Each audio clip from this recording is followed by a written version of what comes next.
Merkel Media. All right, we got ourselves some special guests on the show. We got PJ and Abby from Conspiracy Pilled. How are you guys? Doing good. How you doing, Tony? You almost called me Merkel. I did almost call you Merkel. That's a truck driver in you, because that's what we do. We're like, yo, Merkel, get over here and check my lights for me. It's a military thing too. You just get so used to calling everybody by their last name. Gotcha. So yeah, it's just stuck in my head. Abby, how are you? I'm good. I have two first names, so feel free to, Abby or Libby, either one. Oh yeah. It's funny you say that, because I hit record on another podcast with the Kill the Mockingbirds guys, Joel Thomas and Sean Chris. And when I hit record to do that episode, it hit me. I was like, they both have two first names for their name, first and last. And I pointed that out on that recording, so now we got another person. But anyways, you guys here have a podcast called Conspiracy Pilled, and we ran into each other on Twitter, if I remember correctly. PJ, you started kind of recalling that story, and I said, hang on a second, let's hit record first. So that was like an hour ago. So let's get into that conversation. We've been having great conversations off camera, off recording. Both. But yeah, so we had a podcast a few months ago. It had some crazy title. It's a Vampires, Werewolves, Nephilim, oh my, something like that. Oh man.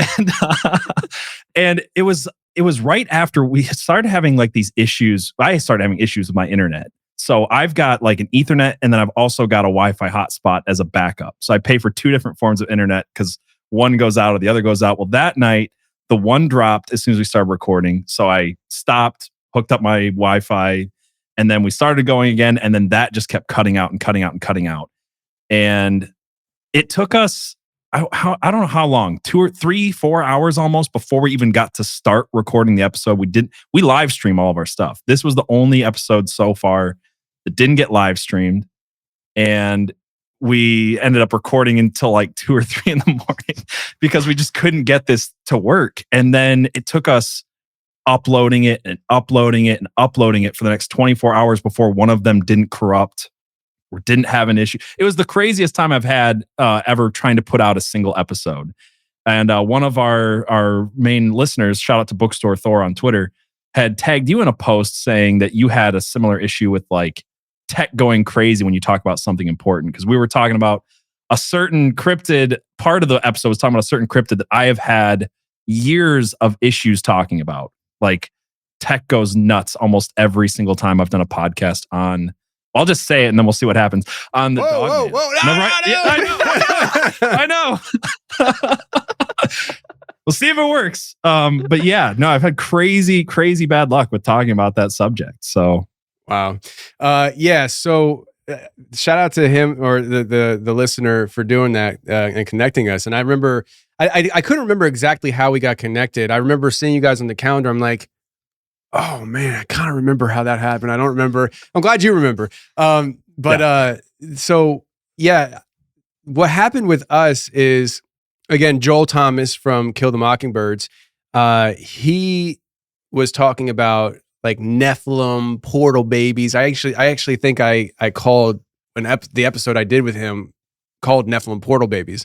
But he was going around talking about this interdimensional aspect of Nephilim going into other realms, which is very real. And I'm the story I'm working on touches on that, but much more. And he started talking about this on other people's podcasts and his own. And every time he talked about it, there was technical difficulties, like Cryptids at the Corn podcast. He was talking with them, and they have a similar setup with you where they have multiple internet stuff. I'm just like, I just got one. I don't know. Yeah. But like everything went out. Even like the technology itself, not just the internet, but the technology itself failed. Yep. And it was like Justin, who's a super smart guy, he's a biologist and does all this weird stuff. Like he was like, it's literally impossible for this to have happened, yet it happened. And and then it happened on another podcast. I forget who, but so Joel, he comes down here and he starts talking about this nonsense in my studio, and so we're like, okay, so it's not gonna. And I even told him, I said, why don't you just come on down to the studio and record here, get it out. It's not going to happen here. Like, I don't think I even said that to him, but I'm like, it's not. And I knew he didn't think, I knew he thought that I didn't think it was going to happen. And I was just like, whatever, bro. Like, you know, put up or shut up. Come on down. We'll make a good podcast episode for everybody. Everybody will be happy and I'll get a podcast out of it and you're going to be proven wrong, you know? And he comes down, him and Sean. It was the episode I was telling you about where I connected dots with their names. And we did the whole recording. 4 hours. It was like 4 hours of a recording. And I think it was 4 hours. It was long. And before we started recording, I couldn't get the something was wrong with my Rodecaster. I forget how all this went now. I forget how all this went. It wasn't the Rodecaster, something else. Anyways, long story short, I had some issues. We started recording and somewhere in the middle of the recording, everything just stopped recording and we didn't know it. And so all we had was the audio off of the cameras that were running, and that audio is trash. But that's what I wound up using. Like 2 hours in, it switches over, and we actually recorded something special. We're just like, okay, at this point, you're going to hear a drop in audio quality, and here's what happened. And I didn't think it was going to happen, but it happened. And long story short, though, how many times can I say that? The Rodecaster got fried. And I had to buy a new Rodecaster. So the Rodecaster that we were using that got fried sits on my shelf over here. It lights up. So it's a nice little decorative thing on the shelf for when we have people, when people come in studio and they're on video, behind them, there's a Rodecaster. It's not operable. It just looks nice. That's the Rodecaster. And I had to buy a new one. So we thought that Abby's Rodecaster fried yesterday. So she's on the road. She's recording from a hotel room right now. And she couldn't get her Rodecaster to turn on for hours yesterday that she brought with her. Unbelievable. So we thought we were going to like mirror your story almost. What is going on? It's almost like there are demons that like to operate in the dark. They don't like being named. They don't like being called out. And they like throwing up any interference that they can. I'm coming for you, demons. I'm coming for you. Like, I know. Seriously, like this is where it gets fun for me. Okay. Mm-hmm. I like exposing darkness, and I like it gives me an adrenaline rush to know that we might be talking about something that is making, like, if you're in another realm, right? Like, say we're in another realm, all of a sudden we're like a beacon that's just shining real bright, and everything that's dark and evil just turns their head and looks at us because we're glaringly obviously there. And it's like, I feel like that's what we're kind of touching on. And I'm down for it, you know, like that's kind of like what I'm here to do. So yeah. So you guys, what happened after that though? Did you guys have to get new equipment, or did it just start magically working the next time, or what? We've had so much stuff happen, including this week. This week, actually the last 2 weeks have been kind of nuts with the tech stuff going on. But like even this week, so again, both my internet started working again shortly after this. They've been working up until last week, and then my fiber internet, whatever, that went out. It's still out. I guess they're tearing up all the fiber in my town, so at least I know what's going on with that one. And then we were going to do a show a week ago, and right when we went to record, my internet cut out. And for the next 4 or 5 days, it was out, and I called. So it's like an AT&T Wi-Fi hotspot generator. I spent 3 hours on the phone with AT&T at one point, and we got to the point where they said, your SIM card isn't even on file. We don't know how you ever ran internet because your whole SIM card data is deleted. It's not in our system. We don't know how to help you. See ya. And they literally just hung up on me, didn't help me. 3 hours on the phone. And Abby, do you want to tell them like the next part of this? Because this was so weird to me. So we kind of came to the feeling, PJ kept telling me everything I touch breaks, not just this internet, but everything remotely technological. Yeah. And there are things about the spiritual world that do influence the physical world. And one of those ways is magnetism, electricity, and things like that. And PJ is a person who wears shoes more than your average person wears shoes inside. And I started to think, you're not grounding. you've got something affecting you and it's building up in your body, all this. And I said, just go touch grass. Just take your shoes off, go play outside with your kids, come back in, see if it works. So he did it. He came back in and he's like, it's working now. Unreal. Yeah. It was so weird. I was like, all right, I'll go walk around barefoot for a while, you weirdo. And I'll do this hippie stuff. Dude, I tried everything for days. I was getting like so defeated. But she's right. Everything I touched, I drive a truck for a living. The trailer lights stopped working when I got close to the trailer. But if I backed away, they worked again. My GPS would stop working randomly. There was 3 or 4 or 5 things that happened like every single day that I went to work that week.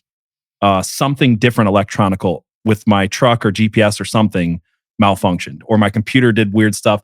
I had files that were extremely important to what we do.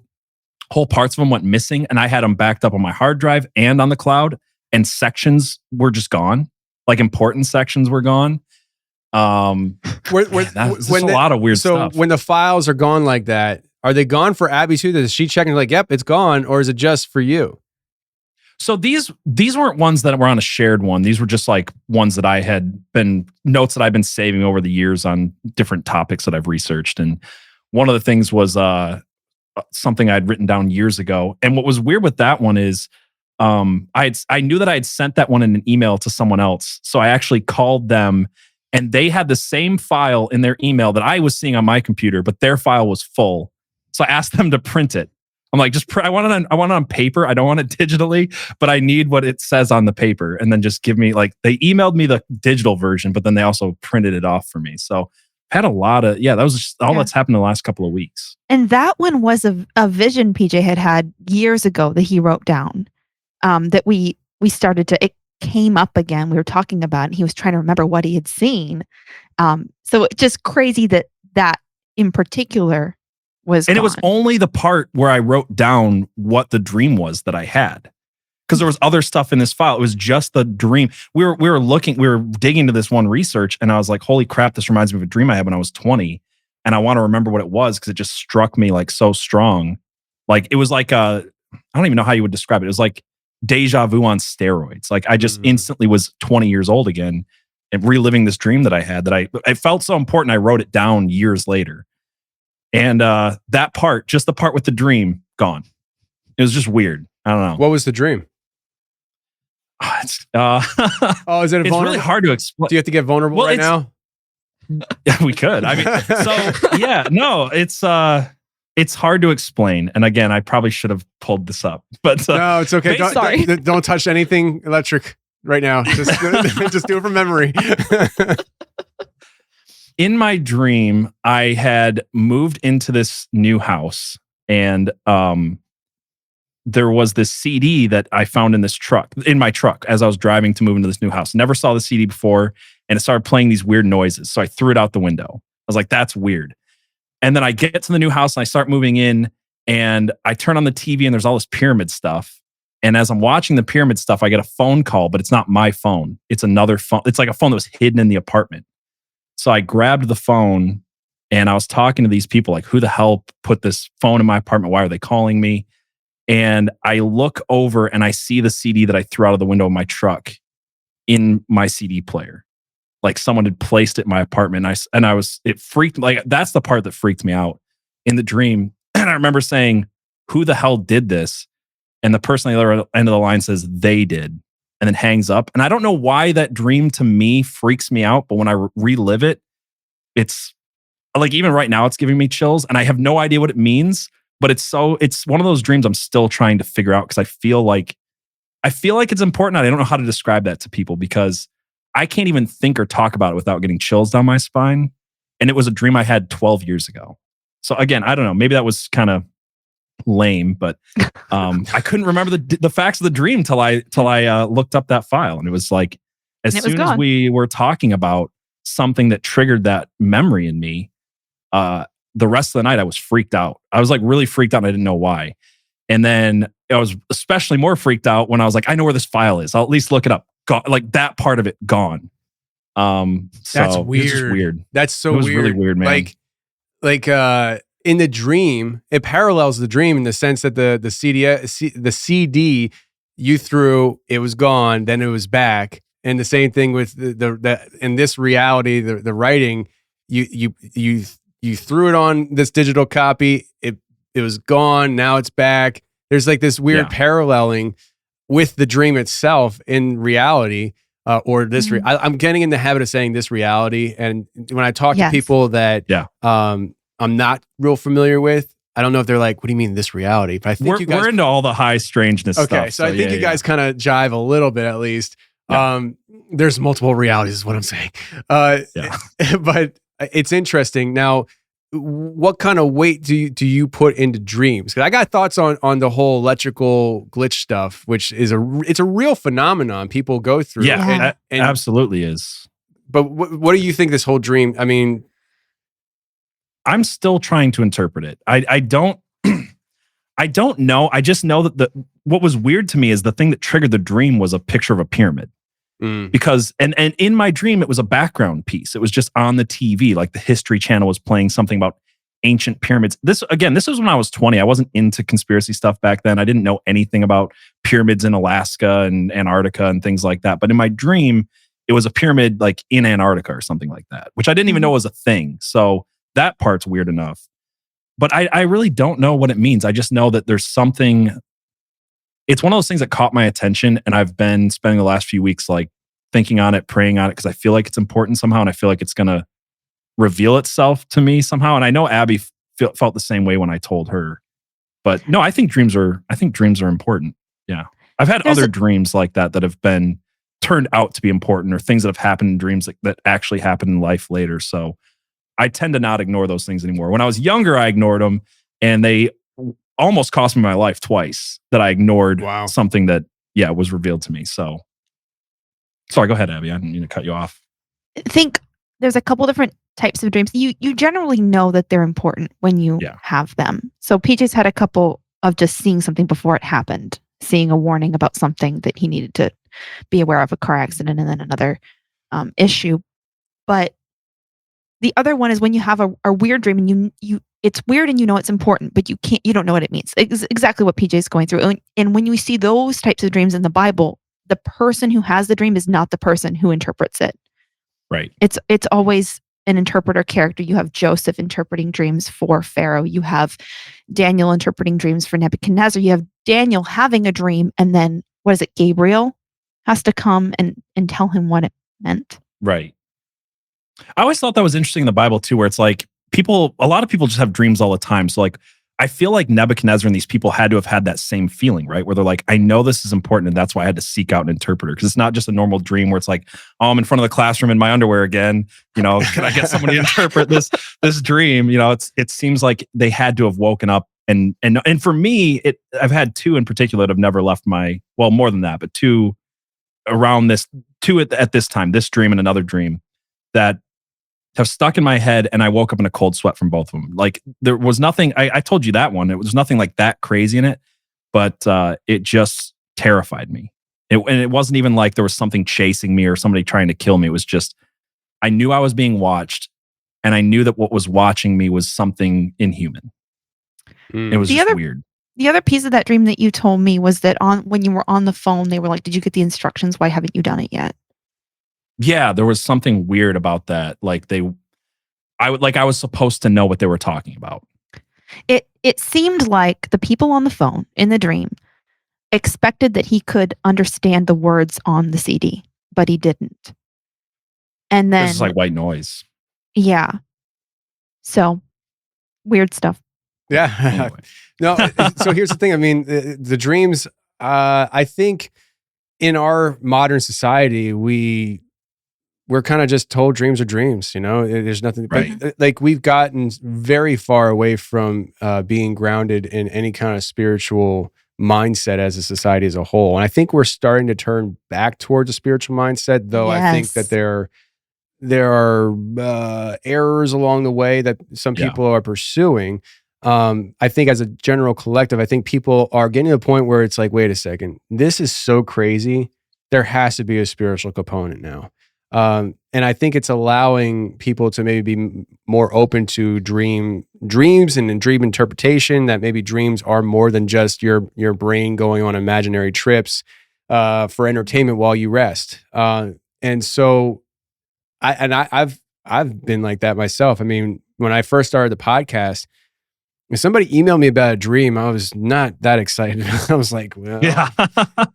good, I guess. Like, why do I care what you're dreaming about? You know, like, and then it wasn't too long after I started the podcast, I started thinking about a lot of different things differently. And one of the things was just looking at my own personal faith. And I'm like, wait a second, like, if you look at the Bible, like, dreams are very important. And so maybe I should stop being a jerk and start actually thinking about dreams a little differently. And then, you know, I've been talking about this new story I'm working on for a long time now. And it does have a heavy dream influence, and not as in like, I'm going to take people down a trip that it's like, oh, let me tell you about this person's dream, and that's why it's entertaining. No. What I'm talking about is people thinking that they're dreaming and finding out they're not dreaming at all, that they're just actually in other realms. And I think that there is a very real, the only way I call it right now, probably because it's probably like 60-40. It's probably 60% because it's clickbait, 40% because it's accurate, but I call it mind portals. It's because I really don't know how else to describe it other than our brains are much more complicated than anything we could ever imagine, and they take us places. We think of sitting in a vehicle where our body's in a vehicle. What if our brain is a vehicle and we're housing the vehicle? It's just some things I'm working on, but interesting. So you're talking about Nephilim on that episode that everything glitched out on, right? Yeah. Yes. Yeah. Do you remember? And a certain cryptid. Right. Which is interesting because the certain cryptid and Nephilim and glitching and other realms and stuff is all very common themes of my show recently. Do you remember the context of which you guys were talking about that was on that episode? Were you just talking about like, so Goliath is a Nephilim and all of a sudden everything glitched, or what? No, so actually the context, it started off, somebody sent me this wild, insane thread on some weird website it started off as animal human hybrids. Every story starts that way. Every good story. Yes. I wish I remembered the name of this website. It was like Hidden History or something like that. And what was interesting is right after we finished the episode, actually, the moment we went to record the episode, that morning, the website was up. When we went to record the episode, that website was down for the next week. And then it came back. And other people were messaging me saying, hey, that website that I sent you that thing from, it's not up anymore. What happened to it? I'm like, I don't know. But I wanted to show parts of it on the screen when we were recording that podcast. It was gone. And then it came back. But yeah, no, it was this weird thing that started off with animal-human hybrids. And it went into like all kinds of strange places I couldn't even begin to tell you.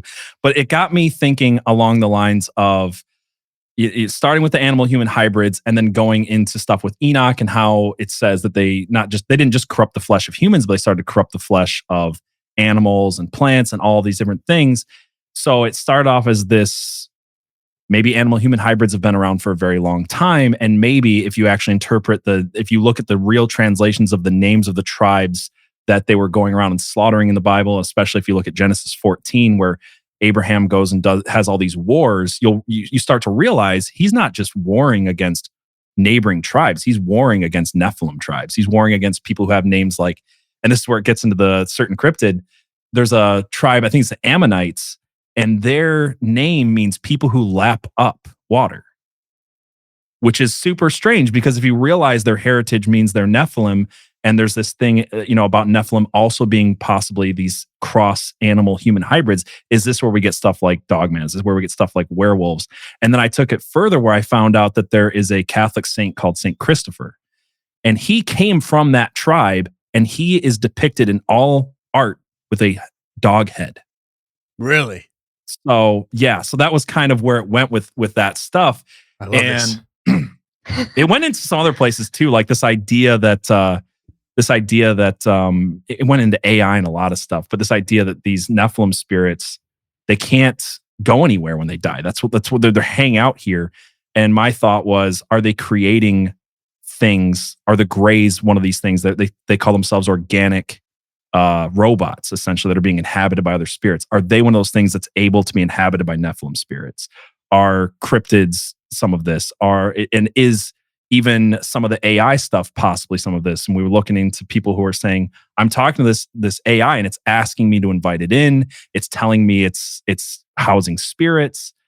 I mean, I don't know if you've looked into like the replica AI stuff where this lady literally created an AI chatbot to use it as a... Oh, he's gone. No way. No way. Yeah, you're back. Okay. What the heck? These things, they hate it when you talk about them. And some people would be scared, but when that happens, we want to talk about it. Man, I thought I was going to be gone. Even harder. Yo, I'm so glad it was just a little blip though, because it's but it was right in the juicy part, and I don't remember what you were saying now. Like I was like leaning in, like yeah, it's gone. This is what I'm saying. It always happens at the interesting part. You want? Okay, can I give you 2 more examples of this happening at an interesting part? Hold that thought. What did you say that we missed? I don't know. I was saying she made the replica chatbot for the purpose of of you speaking to her dead husband. So she created AI as a Ouija board. She created an AI app that's now popular everywhere as a way to talk to her dead loved one, was my point. So even the person that created this certain AI is looking at it as a thing that can inhabit spirits. Wow. House spirits. Yeah. Or house spirits. Yeah, thank you. So this is literally a very big downside to me with having ADHD, is that there's so much going on in my head now. I'm like, yeah, I don't know what's going through my head right now. Like, you know, it's like I dropped a lot of stuff there. So many thoughts, and I didn't get any of them. You know, they're just gone. You know, but it was a 3-hour long episode, and I tried to sum it down in 3 minutes. So and we still got a glitch. Wow. Okay, that's interesting.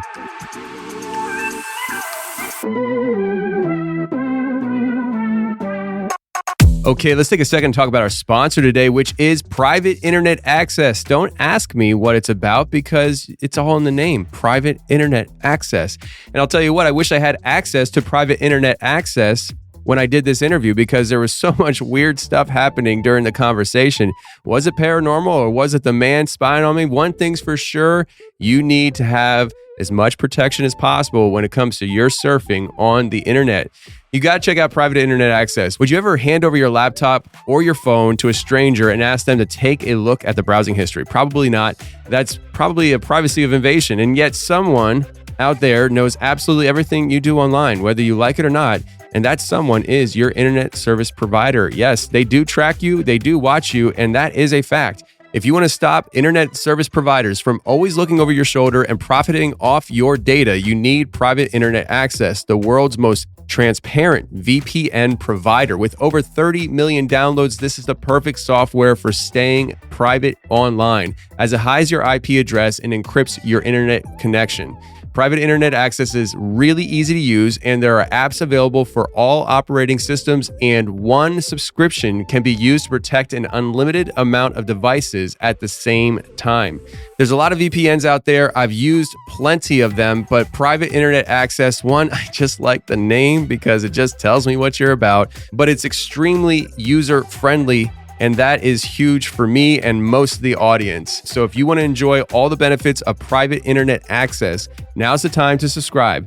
Head to piavpn.com/Tony and get an 83% discount. Seriously, 83%. That's just $2.03 a month. And you also get 4 extra months completely free. But you must go to piavpn.com/Tony for a truly private digital life. One last time, piavpn.com/Tony. So, Nephilim. All right. So, all right. The dead spirits of the Nephilim being demonic entities. You hit on that. Enoch talks about that. Yes. I'm jiving. I think that those dead spirits, that demonic entities, I think those entities do house themselves in the people. They do house themselves into organic biological beings, maybe that are created. I think that, and this is the thing, like with me, I think there's a lot of stuff going on, and it's so easy to go into one thing. It's like Bigfoot's this and that's it, you know? But one of the things is these Nephilim, at least their spirit, well, both. Let's just say both. These Nephilim and their spirits house themselves in other realms actively right now, and they come here when they want to do whatever. Right. And I can prove this. No, I'm just kidding. I wish I could prove it. But I have lots of information that has pointed in this direction. And so you were kind of hitting on all the different aspects of the Nephilim housing themselves. And we know that Nephilim are the byproduct of fallen angels copulating with humans. And I say humans strategically because I do believe that even though the Bible doesn't say it, it's very, very possible that a fallen angel transformed their body to be a human body, because we saw that throughout the Bible. You know, the famous story of Lot. You know, that's a great example. But exactly, yeah. If fallen angels who are not human can transform their bodies to be human, they could also transform their body to be human in the sex that they want it to be. Therefore, I think that that fallen angels have not only had sex with women, but became women so that men would have sex with them, because they can bear a Nephilim baby more than a human being could. And so that's just something that I think about sometimes, and I just threw it out there. So there's that. But because the fallen angels can do these things, we know that in the book of Enoch, they taught human beings how to do things that we were not meant to know how to do. They surely taught their offspring how to do such things. Therefore, Nephilim and their spirits do know how to do things that like traversing realms. And they do operate in other realms where people are encountering them through what they think are dreams. And so when I'm getting somewhere with this, which I really don't know where I'm going. I'm just talking, and hopefully we pick something up.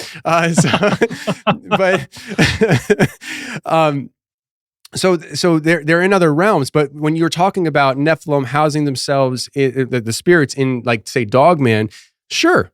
Maybe Dogman is a form of Nephilim, right? So we're talking about that and how the corrupting of other things other than just humans. And that goes to episode 510 of mine, where we had Hunter on, who's here in Tennessee with me, who had what he thought was a dream of a dog man going after his family. He steps in between the dog man and his family. This thing starts tearing him apart. He wakes up from his dream, sitting up in his bed with bruises on his body. Sure, you can say, okay, he did it to himself. Nightmare, you're hitting yourself. Stop hitting yourself. Stop hitting yourself. That's fine. He tells his wife about the dream. Several days later, him and his son are walking through the forest, and they both come across an upright walking dog, the exact thing that he saw in his dream before him here in Tennessee. How is that possible? These things are traversing realms. And I'm not saying they're all traversing realms, because I do believe that and you guys are great to talk about this stuff because you're conspiracy podcast. But I believe that the government is creating these things as well. And so I think that if the government's creating these things, there's a good chance that these things don't have the same abilities as maybe ones that are byproduct of fallen angels. Therefore, those may be almost imprisoned to a physical existence, whereas the ones that are more supernatural can traverse between realms. We have video of a dog man in mid-transformation, metaphysically speaking, from a live Facebook video in Florida. The guy saw a werewolf outside his home. He goes on Facebook. I don't know if he had pictures or what, but he goes on Facebook talking about it. He then goes live on Facebook to show people where he saw it, while he's live, you see this thing run by a post underneath a light, and it's translucent. You can see through it, but it's very big and obviously an upright walking dog. And it happened live on Facebook. And so, wow. I say all that to say, what do you have to say about that? No, so much. I went to college for literature. I'm a literature major. And one of the things that I like to bring to the table is this idea that there are things that we know. We talked earlier about we have a soul that's bigger than our body, and that is a vast entity that is not the same as our physical flesh. This is very limiting, and it's a lot smaller. We're a lot bigger on the inside. And I think that when authors, especially really good authors, are kind of reaching into that realm and pulling something down, and then they're adding their imagination to it.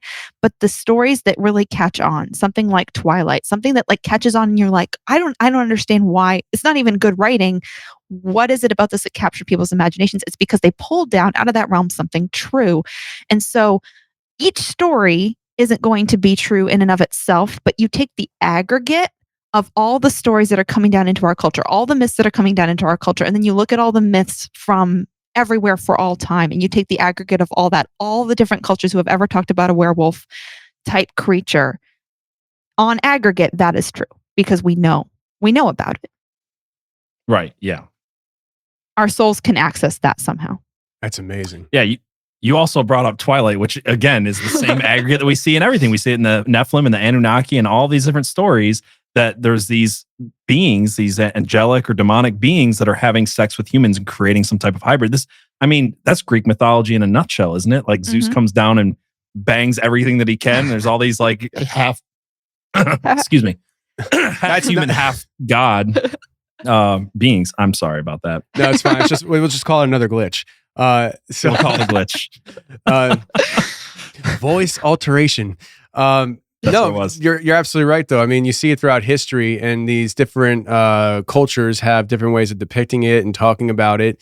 I find it very fascinating that you guys have seen a similar pattern of glitches with these topics. It's not like we're sitting here talking about the Clinton assassination. I mean, not the Clinton assassination.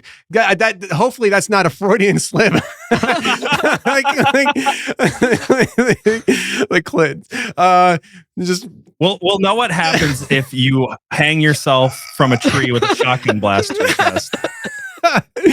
I'm so nervous right now. Because when I think about killing myself, it's definitely like to the back of my head. Yeah. That's what I think too. Yeah. Twice. Just to make sure you get the job done. with a sword gun. So, no, so like the Kennedy assassination, right? We're not sitting here talking about something that's like almost like a mainstream conspiracy. Like who can, you know what I mean? Like say that was totally on the up and up. We're talking about Nephilim. We're talking about interdimensional beings. We're talking about Dogman. And for whatever reason, that's glitching things out. And it's really, really weird. And what we're talking about is them traversing realms and inhabiting beings, but also technology. Like one of you, I think it was Abby that brought up the technology aspect, or somebody brought it up, or no, you brought it up and everything glitched. So let's bring it up again. Yes. Yes.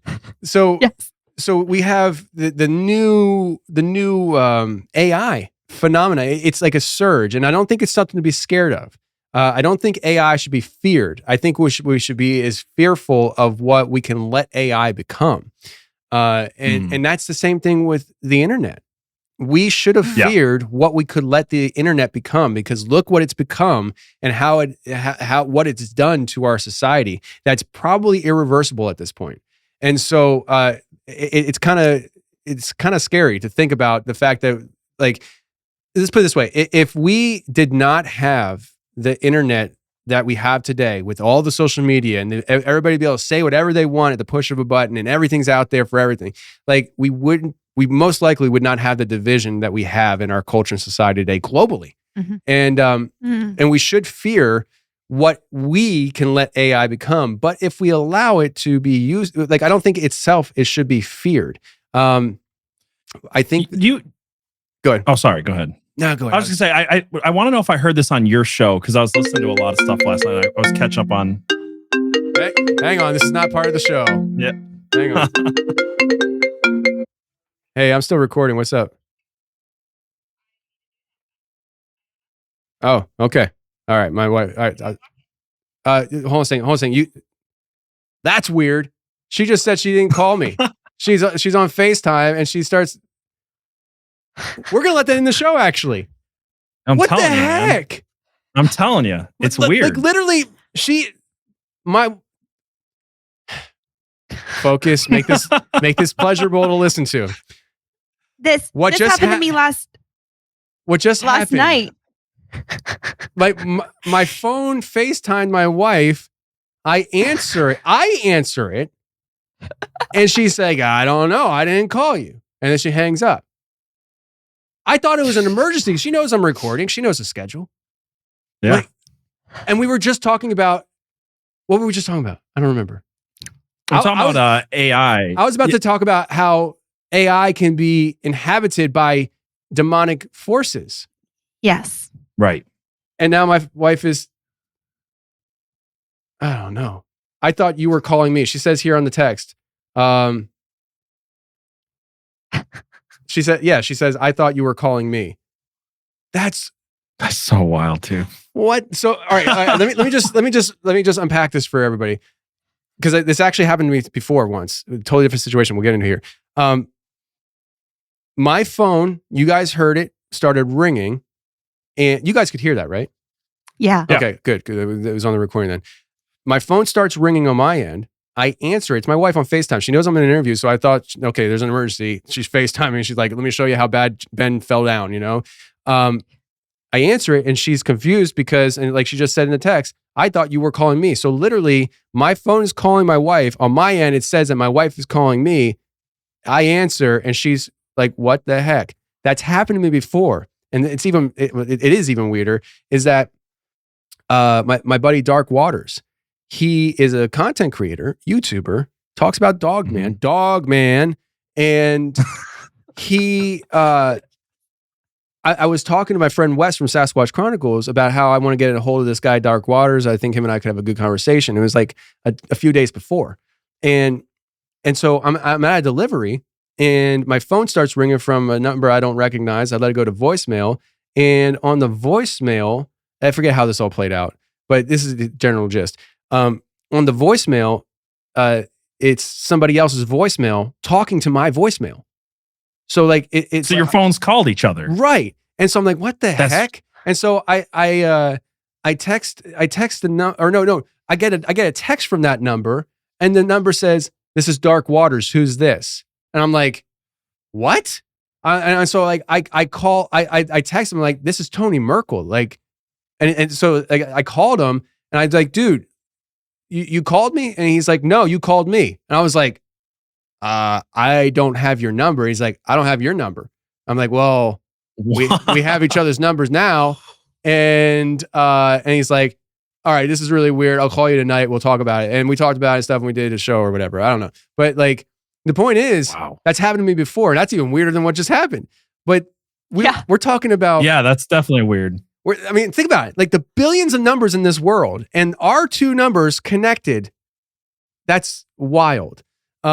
Anyways, and I text Wes. I called Wes. I'm like, dude, you're playing with me, right? Like you gave him my number. You guys are playing a prank on me. He's like, what are you talking about? I'm like, you don't know what I'm talking about? And he's like, no, I have no idea. And Wes is like, dude, I don't play pranks. I just put out my podcast. I don't do the extracurriculars. And I'm like, okay, this is weird. So anyways, we're talking about demons inhabiting tech and then the tech glitches. Where are we going with this now? I have a question about this, because the demons inhabiting tech thing, the connection is clear. Like I can clearly understand why the demons who inhabit tech would want to mess with the tech when you're talking about that. Why do the glitches happen around Dogman as opposed to any other cryptid? I wonder, like, in how many glitches have you had around the Dogman stuff? Because for me, I wonder if it's because I had a Dogman encounter when I was younger. Oh, well, I didn't know that. I didn't know that. Well, not really. Saved that it's not that good of a story. Oh, man. No. I don't know, man. Or it's because I'm in Michigan. I don't know what it is. But like, just the long and short of it is I was out camping when I was 10 or 12 years old. And I heard a noise that I've never heard before that terrified the living crap out of me and my friend. And I've literally we were 2 a.m, just absolutely just struck down with fear. And we finally gathered the courage because we were camping, but we were just camping behind his house. He lived in northern Michigan, and we were out in the woods a ways, and we booked it back to his house, like freaked out. And his parents are like, oh, it was probably a bobcat or a mountain lion. They start playing all these, clips from the internet of bobcats and mountain lions. I'm like, no, that's not it. My friend accepted it. He's like, okay, must have been that. And I was just like, no, I'm sorry. It was not that. It was weirder. And I have no idea what this was, but it was terrifying. I didn't know what Dogman was. I don't know how I lived in Michigan my whole life, didn't know what he was till I was like 25 years old or older. I don't know. It was 2019. So however old I was 4 years ago, 28. And I was doing a different conspiracy podcast, and a listener was like, hey, you live in Michigan. Why don't you do Dogman? I'm like, I don't even know what Dogman is. So I looked into Dogman, and I started hearing the descriptions of people talking about the noise that it makes. And I instantly knew that that's what I heard. What just happened? He's gone. Tony's gone. Is Tony there? I am here. I think okay.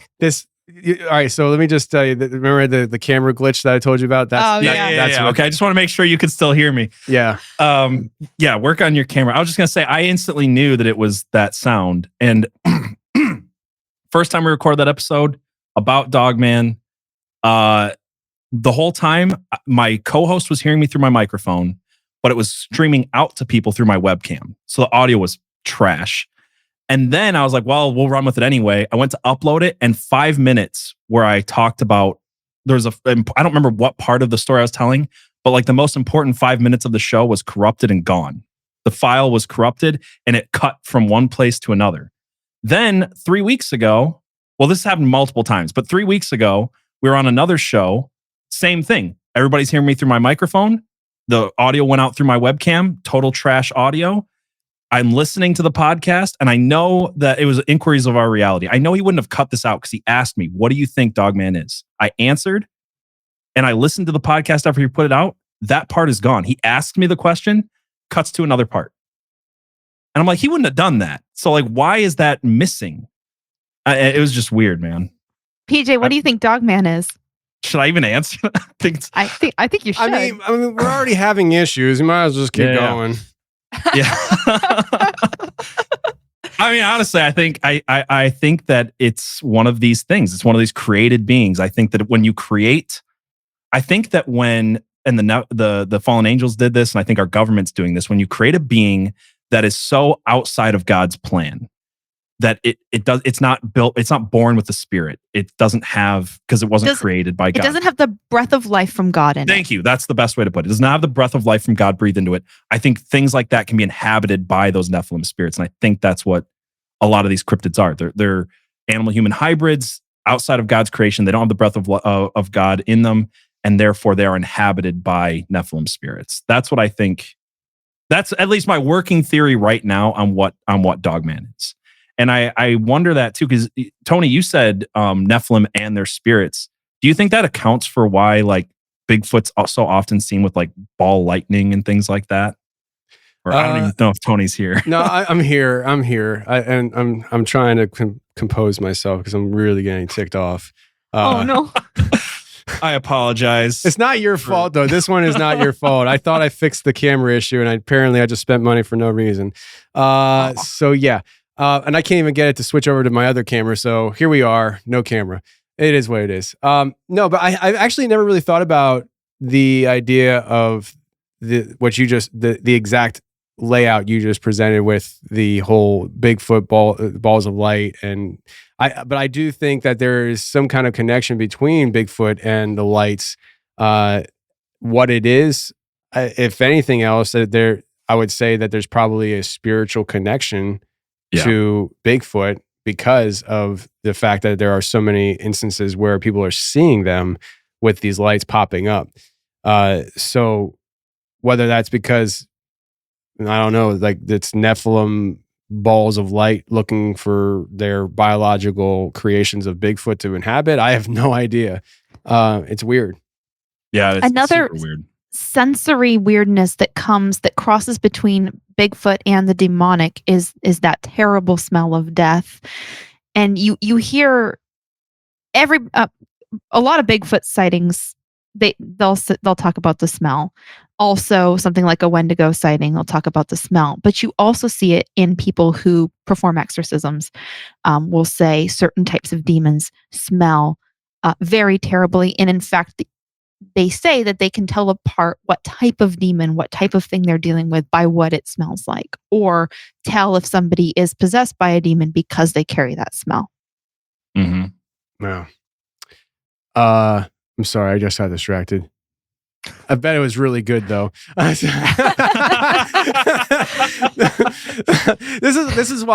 is exactly why I need to get this camera stuff figured out if I'm going to be doing camera stuff, because it distracts me. No, so you were saying that demonic entities have certain smells, certain types of entities have certain types of smells. And who says that though? Was it like the exorcists themselves? So it's both. It's a crossover between people who have encounters with cryptids like Bigfoot, and then people who have encounters with demons who frequently work with demon-possessed people, work to cast them out. They talk about a smell being associated with different kinds of demons and being able to discern what they're dealing with by the smell. That's interesting. And that's something that, unfortunately, for the people who recognize that, the only reason why they can recognize that is because they've gone through it so many times, you know? Yes. Can you imagine dealing with demonic stuff so much that you're like, I smelled that before, so I know what kind of demon we're dealing with. Like, that's wild. You know what's crazy too is that I'll be out. I've a couple times now. I've been out in the woods with my sister. The time in particular I'm thinking of is in Appalachia, right near the Appalachian Trail, and we were out walking, and she smelled it, and I didn't. We're in the same place at the same time. She smells it, and I don't. But we both got hit with this incredible wave of fear that we felt before walking. That one of those, like, if you don't run, you're gonna die feelings. We're grown women, but like scared, like little kids running back to our house. But she'll be like, "You didn't smell it? You didn't smell it? I smelled it." But we're in Wendigo territory, so. Oof. Yeah. So what is this, like Virginia? You said West Virginia? Yeah, right near that border of like that Harper's Ferry, Northern Virginia area. Oh man, yeah. Mm-hmm. Yeah. Well, I don't know. I've last time I was out deep out in the woods, we were shooting a film in Washington, and we had a smell. And that's interesting because since we're going down this, I don't know if it's a rabbit hole or what, but the smells and stuff. So people talk about the smell with Bigfoot and how, you know, when it's around, it smells like a rotten trash, skunk, all that stuff. Obviously, skunk ape. And people associate that with Bigfoot. So what if Bigfoot is this spiritual, maybe demonic entity or an entity of some sort that does carry that smell, and therefore that's when you smell that, you know it's this kind of entity. Yes, because we were out there and we smelled rotted trash, and then we had knocks on our RV. We were outside, and we had, like, me and Joel had something growl at us, and it felt like it was right over our shoulder. Like it felt like it was right there. It's just like, I was like, what? And I turn around, nothing's there. And that's another thing, is like, it feels like it's right there, but it's not. And so can these things be there without you physically seeing them? Probably, if we're talking about them in this vein. It's really interesting. There's a lot of different roads to go down, but at the end of the day, if I think what kind of culminates this whole thing is these entities, whatever they are, can inhabit more than what people are traditionally thinking of, like, oh, a person was possessed. They can possess a lot of different things, including technology. And you guys probably looked into this more than I have, considering the title of your show is Conspiracy Pilled. But the AI generated art. Was it called Loeb or Loby or something like that? The entity. Yeah, it's Loeb, right? Or am I saying that right? Loeb. Yeah. Do you guys know much about that whole thing? Spencer Clavin brought it up on our show recently, and I still haven't done the deep dive on it, but it does the name keeps coming up. Yeah. It basically the prompt was something along the lines of show me Mother Earth, or show me a personification of Earth. It essentially asked for the Mother Goddess and retrieved the Mother Goddess. But it didn't specifically, the prompt was not for a humanoid character. It was show me a manifestation of the earth, basically. And this old hag, I guess, appeared. Really ugly, really scary thing that kind of ties into the ancient Greek conception of Gaia, Mother Earth, or even the ancient Sumerian, like the original pantheon, the ancient Sumerian Ninhursag, Mother Earth. Or if you want to take the more kind of quasi-biblical, it's not in the Bible, but it's Bible adjacent idea of Lilith, the mother of demons. That's terrifying. Yes, it is. That can be terrifying. I'm not scared, but that can be terrifying. I wanted to say something about that too, because we don't have to fear. When you belong to God, you don't have to be afraid. They can't touch you. God won't allow a demon to touch you. They are scary. They are objectively scary beings that hate you with everything in them, but they can't touch you. They can be over your shoulder growling at you, trying to intimidate you, but it can't touch you. Tony, I think I heard this on your show, so I want to ask you. But there was this guest I think you had recently that was talking about David taking the sword of Goliath and killing him with his own weapon. Was that on your show? Or am I making that up? No, that sounds really familiar. Okay, because I thought it was interesting. I think the point that you were making was that we should use these weapons that were formed against us, against the enemy. And this is what we've done for all of time. Like if you're Amish, you think, okay, technology is given to us by demons, but I've made the point that so is farming. If you look back and, like all of these technologies for thousands of years have stories about them being given to people by demons. And I think that there's so many uses for them. It's interesting is even the television, the guy that invented the television was like given this by another being is kind of the story there. So when you think about, AI or Meta or social media or things like that, like there's all these technologies that probably actually were in some way given to us by demons. I mean, they call the background programs on computers daemons, but I don't think that means that we shouldn't be a part of using these tools to put our messages out there, to speak truth and things like that. So I just wanted to add to what you were saying about like, we shouldn't be afraid of AI, even though I think that AI is and definitely can be used to house demons. I think that eventually we're gonna have to find ways to use these tools to counteract that. Yeah. The example that came up on our show recently was in 1947. This kid threw a rock into a cave and hit a glass jar. And inside the cave, they find the Nag Hammadi. They find all these Gnostic texts. And because of the finding of these Gnostic texts, you have this resurgence of the Gnostic religion, this Luciferian religion. But what else was found in there was the only copy of Enoch outside of the Ethiopian church for thousands of years. That is, so I've seen at the same time people who are talking about, I've seen the rise of Gnosticism, and I've seen the rise of people understanding what Genesis 6 is talking about, understanding that Jude and Peter had referenced Genesis 6 as in this specific interpretation, and understanding that when the Bible says as in the times of Noah, and like really getting that interpretation. I've seen you talk about it, I've seen Blurry Creatures talk about it, we've talked about it. It seems to be a thing that people are noticing. So I think even in those times where Satan wants to give the world something for its ill, God sneaks in there and uses it for his good. So yes. Yeah. Well, that's a nice bow tie to put on it. I tell you, I think I could probably talk to you guys for another 2-3 hours. It's been fun. And I am going to be honest with you. This camera thing has really thrown me off the game. Like as soon as it happened, I got, and this is again, the problem with ADHD. It's like you get distracted and I'm just like, You guys probably saw the camera going on and off there trying to get it to work. It's like, I can't get this thing to work. So I think that this will put a pin in it for now, and we're gonna pick this up, I'm sure, at another time, because this was basically an introduction. We never talked to each other before today.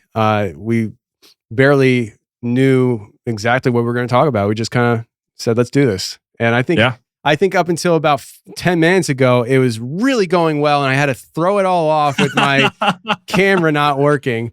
But no, this is a great conversation, and it's great to explore these things with other people, especially the realities of the spiritual realm and how it can impact this realm in a very real way. Not just people in this realm spiritually, but also the things around us.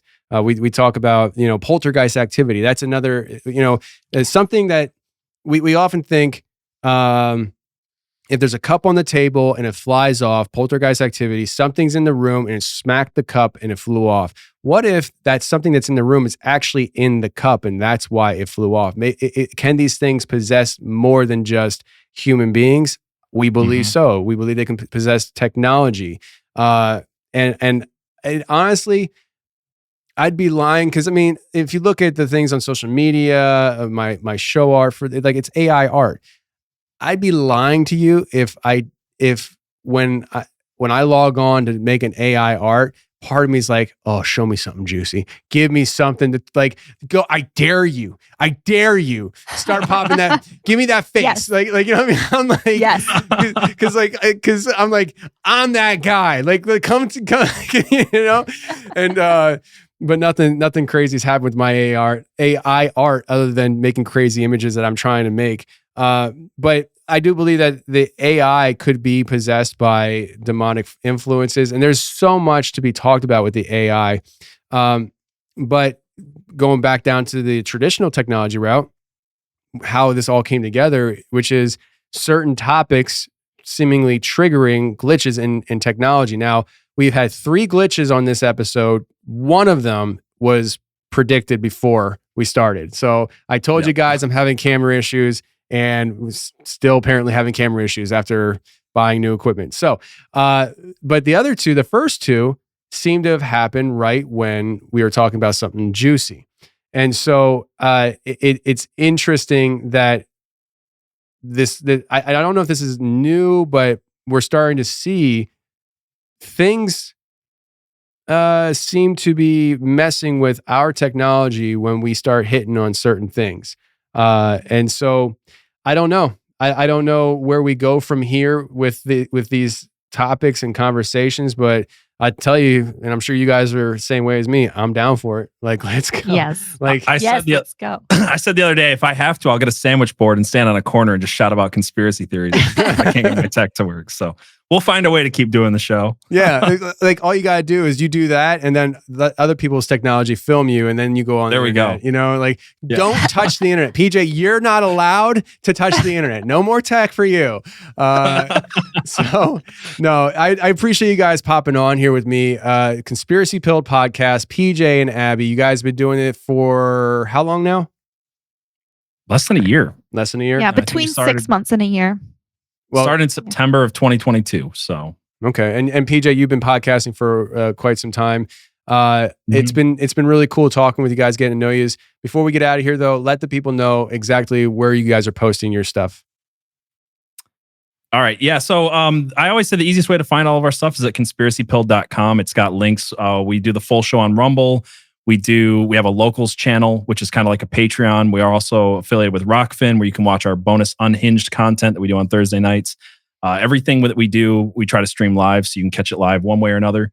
But yeah, every link, conspiracypilled.com. Just a really easy way to click through those and follow us wherever. So awesome. Well, we'll put that in the description of this episode. Also, if you could shoot me a link to the episode where you guys had that glitch stuff going on, so people, because we talked about that a lot, so people could go and check that out, and maybe the listeners on this end can say, okay, that maybe they're, because here's the thing, you guys understand as podcasters, you just gotta, we put out an episode, we keep going. Like you said, I'm pretty sure recently you had an episode, I'm like, it sounds familiar. It really did sound familiar. I can't pinpoint, which episode it was, right? So Yeah, I get it, because I've been doing that a lot where I was like, did I talk about that on our show or when we were on a guest somewhere, or was that somebody else? I don't know. Exactly. So, I mean, sometimes it's hard for us to be the sleuths of our own content, but that's what the listeners are for anyways.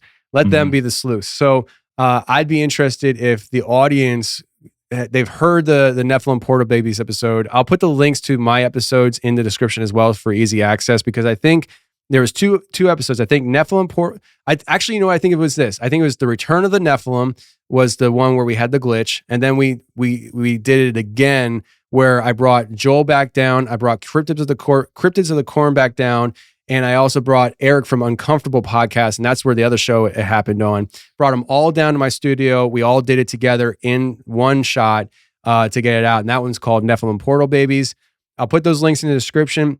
People should listen to that episode. Give me another download, and and then go and check out the episode that I'll put in for you guys. And maybe they can draw some comparisons. Be like, okay, so it seemed like on the first recording with Joel, it happened here.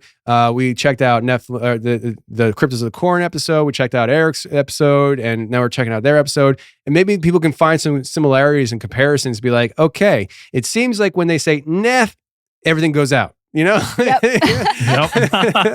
And so I'd be interested if anybody maybe connects the dots on certain things. But anyways, those links will be in the description of this episode. I really do appreciate you guys coming on and chatting with me. And in all honesty, I really believe this would be a 2-hour episode if I didn't get thrown off my game. I'm just being honest. But it too bad we didn't record the hour beforehand. We'd have 2 hours of an episode. Well, thank you for having us on. This has been a blast. No, it's been great for me too. It's always fun talking with people that have interesting takes and weird things happening in life. That's what my show's about.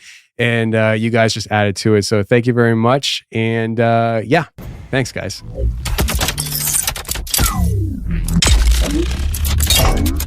Well, that's the show, but I really hope you enjoyed it. If you did enjoy it, share the show with your friends. I don't care where or how you share the show. Just share the show if you enjoyed it. That's the best thing you could do to help the show grow. And hopefully it didn't trigger you too much, because last week was wild. Trigger warning. That's what I should have put on the back of last week's episode for sure. But hey, you guys are still here and I appreciate you. Thanks a lot for being here.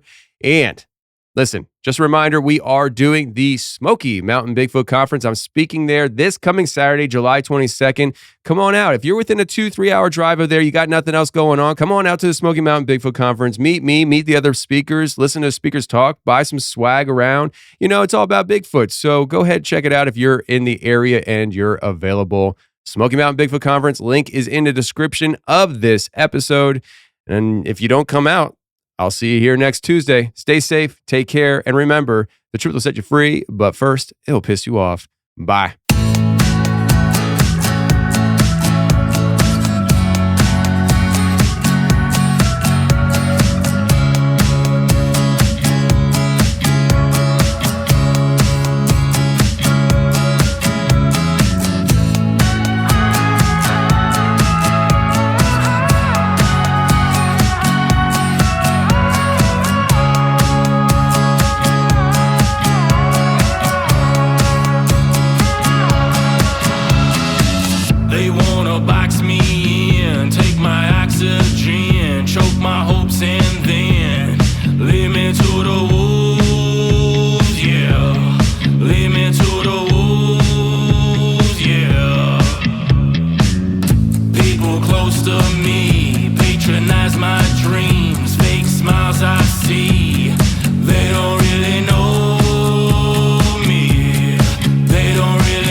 me down and I'll go high.